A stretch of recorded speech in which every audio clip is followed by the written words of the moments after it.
Hello students.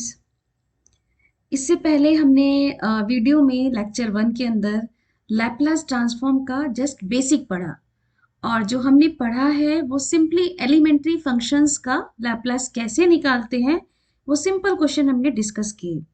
और आज हम लेक्चर 2 में जो नेक्स्ट टॉपिक लेने जा रहे हैं कि एलिमेंट्री फंक्शन तो पढ़ लिया, अब अगर पीरियोडिक फंक्शन आ जाए तब हम उसका लैपलास कैसे निकालेंगे। तो आज का जो हमारा लेक्चर है वो बेस्ड है पीरियोडिक फंक्शन पर कि हम पीरियोडिक का लैपलास कैसे फाइंड आउट करें।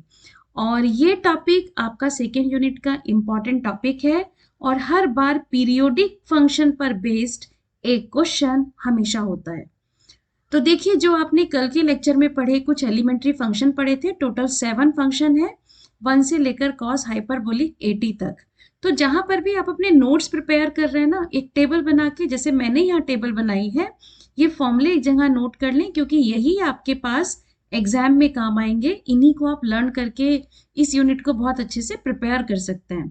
तो चलिए पीरियोडिक फंक्शन पर आते हैं। सबसे पहले हमें देखना है कि भाई पीरियोडिक फंक्शन क्या होते हैं। तो पीरियोडिक फंक्शन जैसे आप सबने देखा होगा, साइन वेव, कॉस वेव, ये सब पीरियोडिक है। तो पीरियोडिक की बेसिक डेफिनेशन क्या है? ऐसे फंक्शन जो अपने आप को रिपीट करते हैं एक इंटरवल के बाद। तो a function is said to be periodic if it repeat itself at a regular interval. तो मैथमेटिकली हम इसे कैसे शो करते हैं?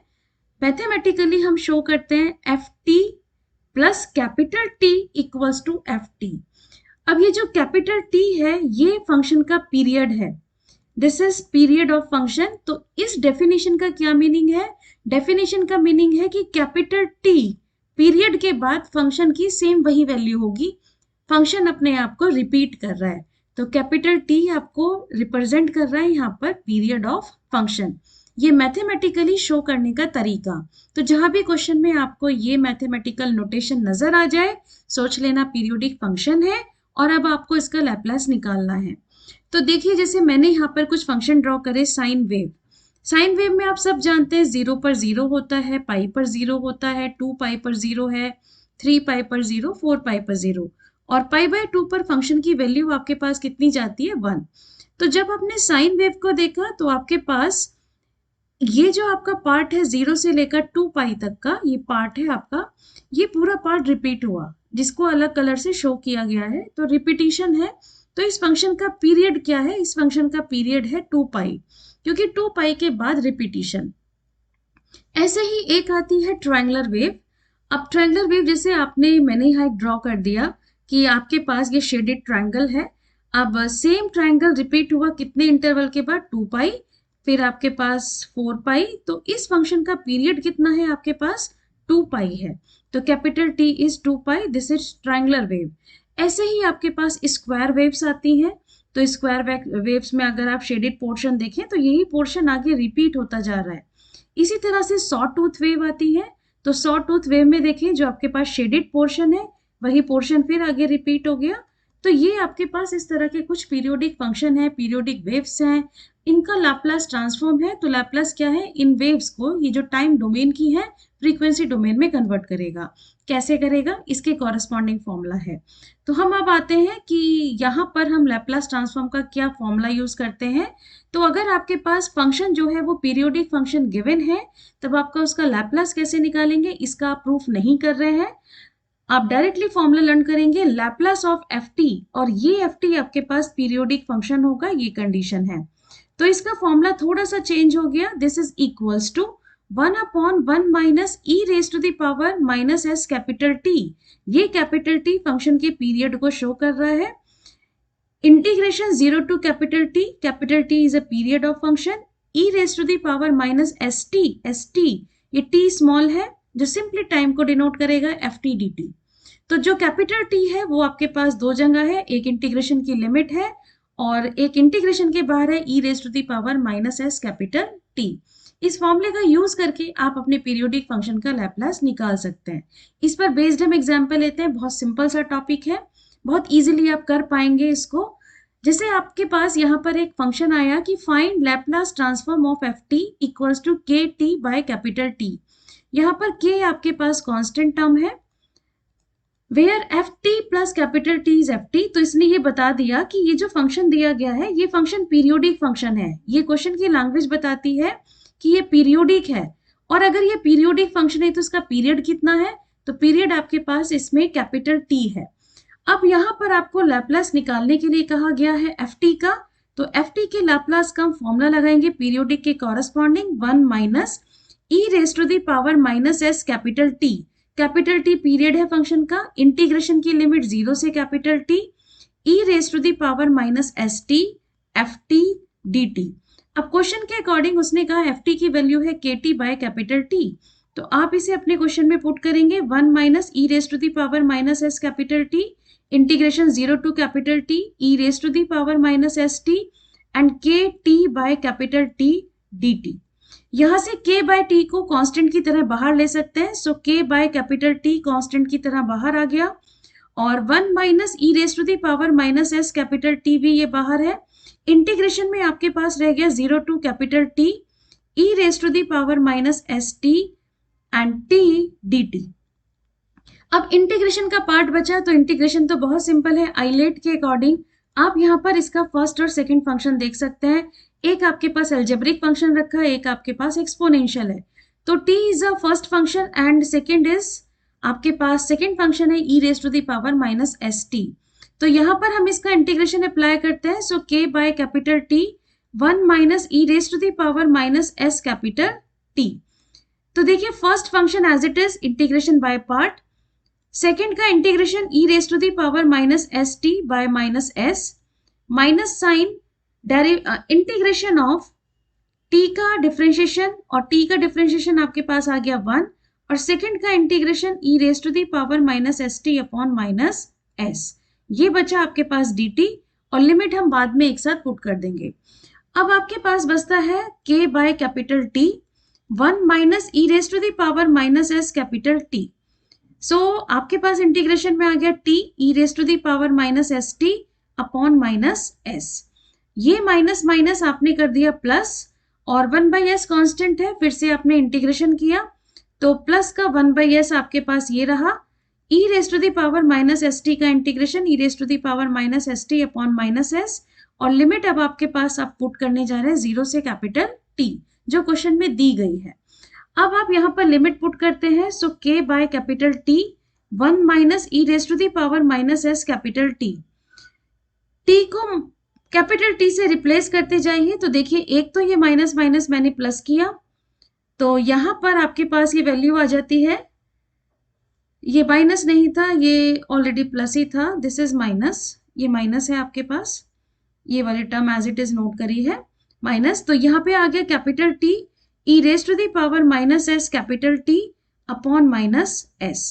नेक्स्ट टर्म आपके पास फिर से माइनस 1 अपॉन एस स्क्वायर, ये कन्वर्ट हो गया e raise to the power minus s capital t, ये आपके पास आ गया अपर limit, minus sign lower limit में 0 है, तो 0 से मल्टीप्लाई करेंगे 0, तो ये आपके पास फर्स्ट टर्म 0 बनी, फिर लोअर लिमिट का माइनस, और सेकेंड टर्म आपके पास माइनस में है, तो माइनस माइनस प्लस, 0 रखोगे 0 ई की पावर 0 1 देगा, तो ये आपके पास रिमेनिंग रह जाएगा 1 बाय एस स्क्वायर। इसे थोड़ा सा सिंप्लीफाई करते हैं और सिंप्लीफाई करके देखते हैं अब आंसर आपको क्या मिलेगा।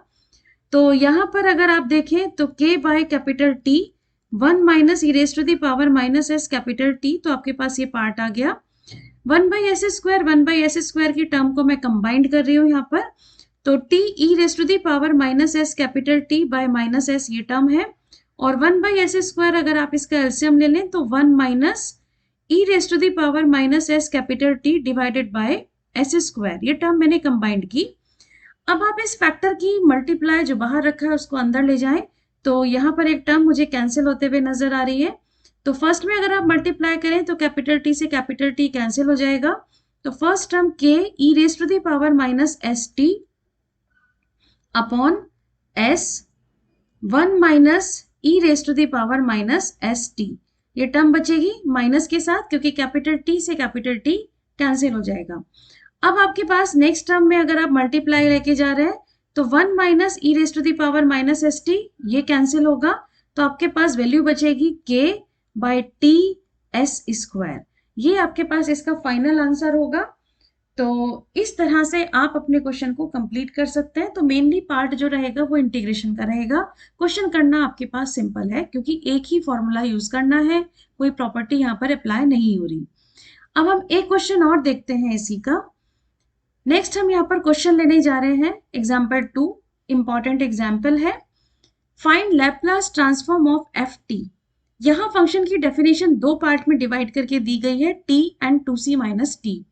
t where t lie between 0 to c and 2c minus t where t lie between c to 2c of period 2c।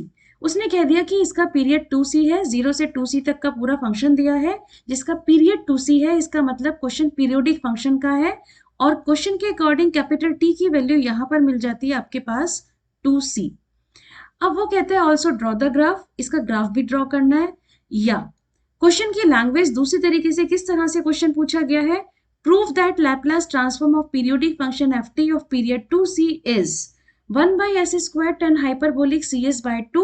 मतलब जो आपका फाइनल आंसर आए लैपलास ट्रांसफॉर्म का वो आपको कन्वर्ट करना है in terms of tan hyperbolic where ft t 2c minus t। Same वही क्वेश्चन है लेकिन आंसर को हाइपरबोलिक तक पहुंचाना है। तो क्वेश्चन की कोई भी लैंग्वेज पॉसिबल है। तो देखिए इसका सॉल्यूशन हम यहाँ पर कैसे करेंगे, क्योंकि आपके पास ये फंक्शन पीरियोडिक है तो हम पीरियोडिक के कॉरेस्पॉन्डिंग फॉर्मूला लगाते हैं Laplace of f t 1/1 minus E raise to the power minus s capital T. और क्वेश्चन के अकॉर्डिंग यहाँ पर कैपिटल टी आ गया 2c। इसके बाद integration 0 to capital T meaning period function का है 2c e raise to the power minus s t f t d t. अब हम अपने क्वेश्चन के अकॉर्डिंग इस लिमिट को ब्रेक करेंगे। 0 से 2c तक का जो आपके पास पूरा इंटरवल है 0 से 2c, ये दो पार्ट में डिवाइड हो रहा है 0 से c, जहां पर फंक्शन की डेफिनेशन डिफाइंड है t, और दूसरा डिवाइड हो रहा है c से 2c जहां फंक्शन की डेफिनेशन है 2c माइनस t। तो आप अपने इंटीग्रेशन को यहाँ डिवाइड करते हैं दो पार्ट में। So 1/1 minus E raise to the power minus 2s into c, और इंटीग्रेशन को डिवाइड किया 0 to c and c to 2c e raise to the power minus s t f t d t, और यहां पर भी e raise to the power minus s t f t d t. अब question के according जो आपको given है उसके अकॉर्डिंग बस हमें एफ टी की वैल्यू पुट करनी है, देन इंटीग्रेट करना है। So 1/1 minus E raise to the power minus का 2s इंटू सी, फर्स्ट आ गया 0 to c e raise to the power minus s t, और 0 टू c में फंक्शन की वैल्यू है t dt, प्लस c से 2c अगर आप ले रहे हैं e raise to the power minus s t, this is 2c minus t dt। अब इंटीग्रेशन वही है, आइलेट के अकॉर्डिंग आपको first and second function identify करके इंटीग्रेशन बाय पार्ट अप्लाई करना है। तो फर्स्ट पार्ट के इंटीग्रेशन में अगर आप देखें तो first function t, second function e raise to the power minus s t, और अगर सेकंड में आप देखें तो first function 2c minus t और second function e raise to the power minus s t. इस पर इंटीग्रेशन बाय पार्ट आप अप्लाई कर रहे हैं। So 1/1 minus e raise to the power minus 2sc, first function को एज इट इज रखा, मैं डायरेक्टली इंटीग्रेशन यहाँ अप्लाई कर रही हूँ। First function as it is e raise to the power minus s t का integration e raise to the power minus s t upon minus s. ये trick हम वही अप्लाई करते हैं जो मैं यहाँ डायरेक्टली अप्लाई करने जा रही हूँ, जहाँ फर्स्ट फंक्शन आपके पास जो फर्स्ट फंक्शन है वो आपके पास टर्मिनेटिंग हो। अब ये टर्मिनेटिंग का क्या मतलब है, जिसका डेरिवेटिव कुछ स्टेप के बाद 0 हो जाए। कैसे करनी है अप्लाई वो मैं यहाँ पर एक्सप्लेन कर रही हूँ। First function as it is, second का इंटीग्रेशन, ऑल्टरनेट प्लस माइनस लेंगे तो नेक्स्ट आपके पास आ गया माइनस साइन। सारे जितने भी आंसर्स हैं ब्रैकेट में लिखते जाइएगा। इसके बाद ब्रैकेट स्टार्ट किया, अब आप ले रहे हैं t का डिफरेंशिएशन, तो t का डिफरेंशिएशन आपके पास आ गया 1, ब्रैकेट क्लोज, फिर से ब्रैकेट स्टार्ट। सेकेंड टर्म आपने ये बनाई है, इसका इंटीग्रेशन यहाँ हम पुट कर रहे हैं। इसका इंटीग्रेशन आ गया e की power minus s t upon minus s, minus S already रखा है इसलिए ये बन गया एस स्क्वायर। तो आपके पास ये फर्स्ट पार्ट का इंटीग्रेशन कंप्लीट हो गया, जिसकी लिमिट हमें पुट करनी है 0 टू c प्लस साइन। फिर अब सेकेंड पार्ट पर आते हैं, उसी तरीके से यहाँ अप्लाई कर रहे हैं। First function as it is, this is 2c minus t, second का integration e raise to the power minus s t upon minus s, minus sign alternate minus plus चलेंगे। इसके बाद 2c माइनस टी का आप लेंगे differentiation, तो इसका differentiation आपके पास आ गया -1, सारे रिजल्ट ब्रैकेट में रखेंगे और इसके बाद सेकेंड टर्म का आप ले रहे हैं इंटीग्रेशन, तो e raise to the power minus s t का इंटीग्रेशन e की power minus s t upon minus s, और माइनस एस ने इसको कन्वर्ट कर दिया एस स्क्वायर में। इसके बाद ये आगे नहीं जाएगा क्योंकि 1 का डेरिवेटिव 0 में कन्वर्ट हो जाएगा, तो ये आपके पास फाइनल आंसर इंटीग्रेशन का होगा जिसकी आप लिमिट रखे हैं c से 2c, और ये ब्रैकेट यहाँ पर क्लोज। अब आपको सिर्फ लिमिट रखनी बची है, तो यहाँ पे लिमिट पुट करते हैं 1/1 minus E raise to the power minus का 2s into c. Upper limit आपके पास फर्स्ट इंटीग्रेशन में c है, तो यहाँ पर हमारे पास ये वैल्यू आ गई, माइनस साइन है, t की जगह c आ गया, e raise to the power minus S C upon s. इसके बाद फिर से माइनस की term e raise to the power minus S C upon S square, minus sign lower limit का, लोअर लिमिट 0 है, 0 से मल्टीप्लाई करोगे 0, फिर माइनस साइन लोअर लिमिट का, नेक्स्ट टर्म मेरे पास माइनस है, माइनस माइनस प्लस, 0 आपने पुट किया तो e की पावर 0 1 में कन्वर्ट हो गया, तो नेक्स्ट टर्म आपको मिल गई 1 बाई एस स्क्वायर, ये फर्स्ट इंटीग्रेशन की value. Plus sign second integration पर आते हैं, यहाँ अपर लिमिट है 2c, तो जैसे ही फर्स्ट ब्रैकेट में t की जगह 2c रिप्लेस करेंगे तो ये 0 में कन्वर्ट कर देगा। नेक्स्ट टर्म यहाँ पे माइनस माइनस आप प्लस कर सकते हैं, तो ये वैल्यू आ गई प्लस, 2c पुट कर रहे हैं तो e raise to the power minus s into 2c by S square. अब लोअर लिमिट का माइनस साइन, लोअर लिमिट आपके पास c है तो फर्स्ट ब्रैकेट में रखा 2c minus c, this is c, e raise to the power minus s t upon minus s, फिर lower limit का माइनस साइन, ऑलरेडी मेरे पास टर्म माइनस रखी है, तो यहाँ पर आपके पास ये जो टर्म है ये माइनस माइनस प्लस और लोअर लिमिट का माइनस, ये कन्वर्ट हो गया e की power minus S C upon S square. ये आपके पास सेकंड के कॉरस्पॉन्डिंग वैल्यू आ जाती है। अब आपको यहाँ देखना है क्या कोई टर्म आपकी कैंसिल होती है या नहीं होती, तो यहाँ पर देखो ये माइनस माइनस आप कर सकते हैं प्लस, और आपके पास c e की power minus S C by S and c, ये c है यहाँ पर ये लिमिट, और e की power minus S C by S, ये दोनों टर्म आपस में कैंसिल आउट होती हैं, एक प्लस है और एक माइनस है, तो रिमेनिंग टर्म देखते हैं क्या बचता है, 1/1 minus E raise to the power minus का 2sc। नेक्स्ट आपके पास टर्म आ गई माइनस का e की power minus S C by S square, plus का 1 बाई एस स्क्वायर, प्लस का e raise to the power minus का 2sc by S square and minus E raise to the power minus S C by S square. ये term आपके पास बन गई। Term का collection हो सकता है और एस स्क्वायर में इसमें एलसीएम ले सकती हूँ, तो टर्म्स का आपने कलेक्शन किया। वैसे ये आंसर यहाँ तक आप छोड़ सकते हैं, लेकिन इस आंसर को मैं आगे तक प्रोसीड कर रही हूँ क्योंकि सेम ही क्वेश्चन का आंसर को आपको कहाँ तक पहुंचाना है। अगर देखें तो 10 हाइपरबोलिक तक, तो अगर क्वेश्चन के आंसर को 10 हाइपरबोलिक तक पहुंचाना है तो इसके आगे प्रोसीड करना पड़ेगा। तो यहां से हम एस स्क्वायर का इसका एलसीएम लेते हैं और देखिए क्या बनता है, 1 माइनस और ये माइनस प्लस हो गया, तो माइनस का 2 e raise to the power minus S c plus E raise to the power minus का 2sc, ये सारी टर्म कंबाइंड हो गई। अब इसके आगे आप देखें क्योंकि हाइपरबोलिक तक पहुंचाना है तो एक चीज आपको दिखाती हूँ, ये जो आपके पास न्यूमरेटर की टर्म रखी है, ये जो टर्म है ये किसी का होल स्क्वायर है।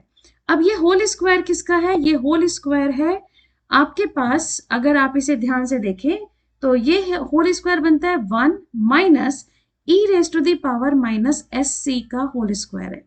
चाहे तो आप इसे ओपन करके देखिए, 1 का स्क्वायर प्लस सेकेंड टर्म का स्क्वायर करेंगे तो ये पावर हो जाएगी माइनस का 2sc और माइनस का 2ab मीनिंग 2 e की पावर माइनस sc।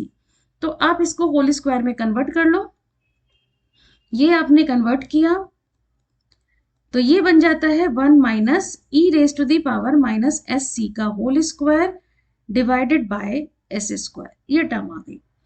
अब देखिए यहाँ पर मैंने होल स्क्वायर बना लिया, अब यहाँ पर न्यूमरेटर पे तो काम कर लिया, अब काम करेंगे डिनोमिनेटर पर। अब डिनोमिनेटर को देखो, ये रखा है 1 minus E raise to the power minus 2sc, आप इसे लिख सकते हो 1 minus E raise to the power minus sc का होल स्क्वायर।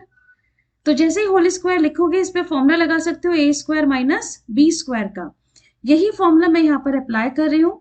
तो मेरे पास न्यूमरेटर तो हमारे पास एज इट इज रहा, इसका होल स्क्वायर आपने ये ले लिया और इस पर आपने फॉर्मूला लगाया A square minus B square का, तो ए प्लस मतलब 1 plus E raise to the power minus S C and 1 minus E raise to the power minus S C, और साथ में ये रहा एस स्क्वायर।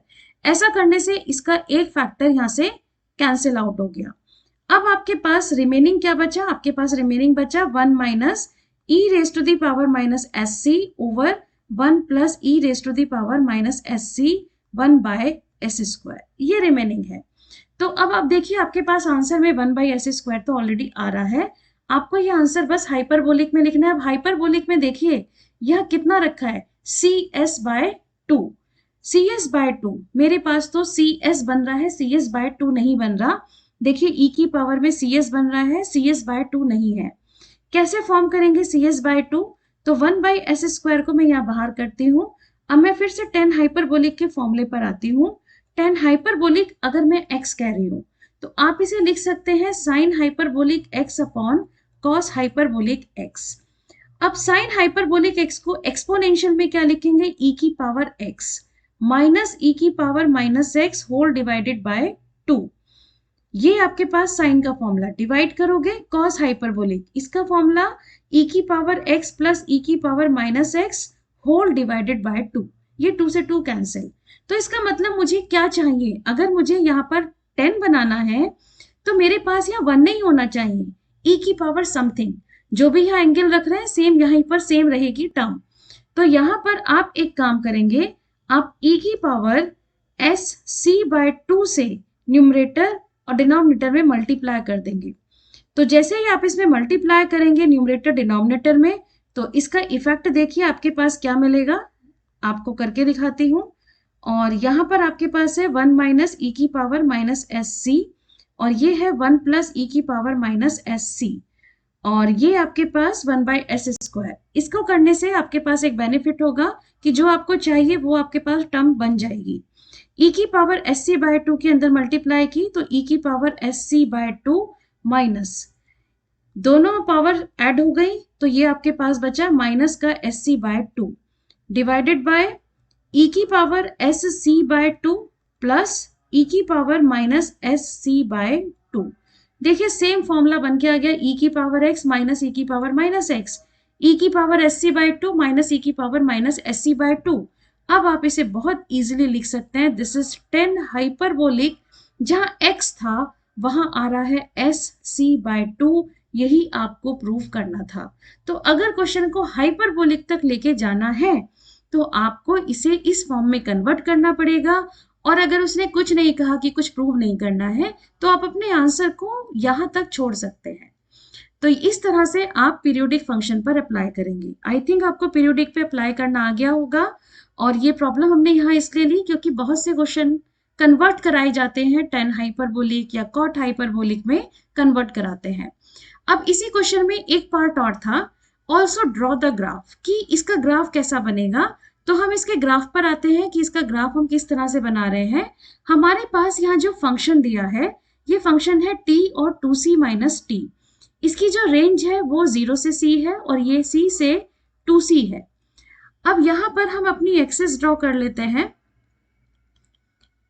आपके पास ये एक्सिस, जैसे x एक्सिस और y एक्सिस आप ड्रॉ करते हैं।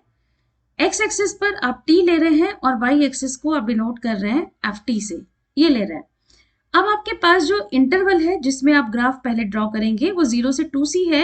मान लीजिए ये 0 है, ये आपके पास 2c की वैल्यू है। 0 से 2c दो पार्ट में डिवाइड है, 0 से c, मैं मान लीजिए पॉइंट मैंने c ले लिया, दूसरा मेरे पास आ गया c से 2c। अब सबसे पहले हम 0 टू c में बात करते हैं। 0 टू c में फंक्शन की वैल्यू उसने दे दी t, तो ये जो है आप इसको इस तरह से देख सकते हो। y एक्सिस पे मैंने ft लिखा है, तो ft क्या है y, x एक्सिस पे मैंने t लिखा है, तो ये क्या है x, तो ये क्या है, ये एक स्ट्रेट लाइन का ही तो इक्वेशन है, y equals to x, ft equals to t, ये एक स्ट्रेट लाइन का इक्वेशन है। तो स्ट्रेट लाइन का अगर ये इक्वेशन है 0 से c में ड्रॉ करना है, तो वो कहता है कि भाई अगर x की वैल्यू 0 आप इसमें रख दें, t की वैल्यू अगर आप इसमें 0 रख दें फंक्शन में, तो ft कितना मिलेगा, ft तो 0 ही मिलेगा। और अगर मैं यहाँ पर t की वैल्यू c रख दूं तब ft कितना मिलेगा, ये आपको c मिलेगा। तो ये एक स्ट्रेट लाइन है जो 45 डिग्री पर है। तो 0 से c के बीच में आपके पास ये वैल्यू कितनी आ रही है, ये एक स्ट्रेट लाइन बनाएंगे और जहां पर अगर मैं सी पर बात करूं तो एफ टी आपके पास कितना आ रहा है, सी आ रहा है। तो 0 से सी के बीच में आप इस तरह से एक स्ट्रेट लाइन ड्रॉ कर सकते हैं। ये आपने स्ट्रेट लाइन ड्रॉ कर ली, ये आ गया 0 से सी के बीच में। अब हम चलते हैं सी से 2C के बीच में। तो सी से 2C के बीच में देखते हैं, यहाँ उसने एफ टी आपको क्या दे दिया, ये दे दिया 2C माइनस टी।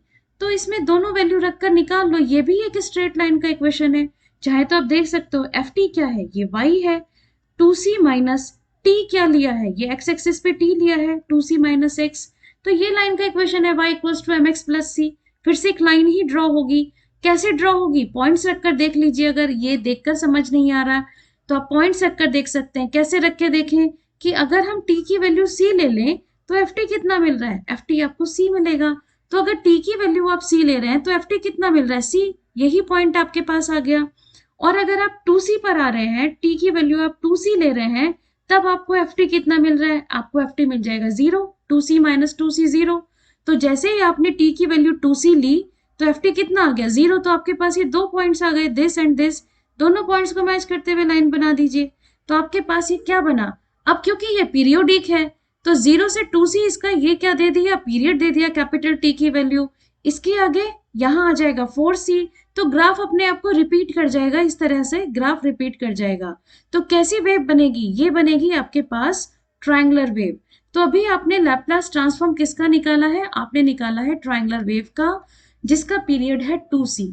तो इस तरीके से आप अपने ग्राफ को ड्रॉ कर सकते हैं। और इसी पर बेस्ड मैंने इस वीडियो में कुछ क्वेश्चंस डाले हैं, क्वेश्चन को ट्राई करिएगा। और अगर फिर भी किसी क्वेश्चन में कोई डाउट होता है तो आप कमेंट करके पूछ सकते हैं। आई थिंक ये लेक्चर आपके लिए बेनिफिशियल रहेगा and thank you so much.